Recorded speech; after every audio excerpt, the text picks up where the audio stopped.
এদিক সেদিক না তাকিয়ে ভিডিওটি ভালোভাবে লক্ষ্য করুন। দেখুন আমরা একটা তার জোড়া দেওয়ার সময় এরকমভাবে জয়েন দেয়, কিন্তু আসলে এটা সঠিক পদ্ধতি নয়। সঠিক পদ্ধতি হচ্ছে এটাও নয়, এখন যেটা দিতেছে এটাও নয়, কারণ টান দিলে এটা সরাসরি খুলে এসে পড়ে।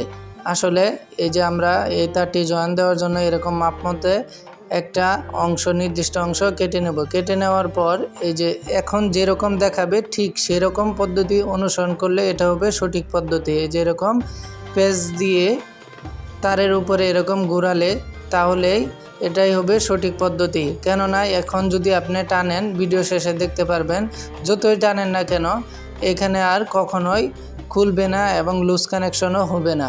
এই যে দেখুন, প্লাস্টিকের একটি অংশ এর উপরে বসিয়ে আগুনের তাপ দিয়ে এরপর উপরে কষ্টিপ পেঁচিয়ে বা ট্যাপ পেঁচিয়ে দিলেই আমাদের কাজ শেষ। এরপরে আর কখনোই এই দেখুন যতই টানাটানি করুক না কেন এইখানে এটা খোলার কোনো সম্ভাবনাই নেই।